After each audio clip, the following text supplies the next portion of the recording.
Krishnanagar station চত্বরে মধ্যরাতে bulldozer অভিযান, হকার উচ্ছেদ ঘিরে ব্যাপক উত্তেজনা। নোটিশের পর না সরায় ভাঙা হলো একাধিক দোকান। ঘটনাস্থলে জড়ো হন সাধারণ মানুষও। দেখছেন সেই ছবি।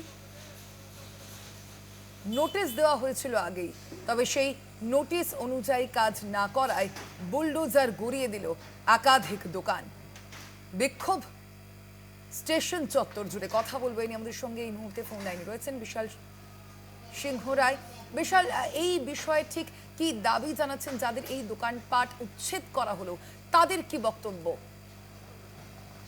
যেটা জানা যাচ্ছে যে গোটা রাজ্যের পাশাপাশি কৃষ্ণনগরে গতকাল গভীর রাতেই তোমার বেশ কিছু দোকান উচ্ছেদ করে এবং তাদের দাবি একটাই ছিল যে মুখ্যমন্ত্রীর দৃষ্টি আকর্ষণ করা, যাতে মুখ্যমন্ত্রী কোথাও এই তাদের দিকে তাকায় এবং তাদের যে দীর্ঘদিনের এই বিজনেস, তাদের যাতে এই বিজনেসটা বন্ধ না হয়, তাদের সাইডে কোথাও একটা জায়গা করে দেওয়ার ব্যবস্থা করা হোক।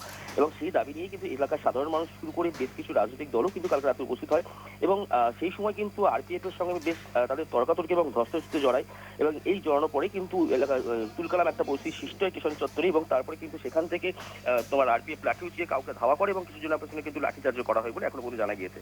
এবং এই ঘটনার পরিস্থিতি কিন্তু গোটা ঘটনা সামালতে কিন্তু এলাকায় বিশাল পুলিশ বাহিনী এবং কেন্দ্রীয় বাহিনী মোতায়েন ছিল এবং আরপিএফ এর তরফ থেকে উচ্চপদস্থ আধিকারিকরা এসেছিল এবং ইতিমধ্যে তোমার কৃষ্ণ স্টেশন চত্বর কিন্তু কালকে রাত থেকে ভাঙা হলো, ঘুরে দিয়ে কিন্তু বন্ধ করা হয়েছে এবং গোটা স্টেশন চত্বর কিন্তু যতটা ছিল যেসব দোকান পাশাগুলো সমস্ত দোকান পাশে কিন্তু ভেঙে দেওয়া হয়েছে। ধন্যবাদ তোমায় বিশাল।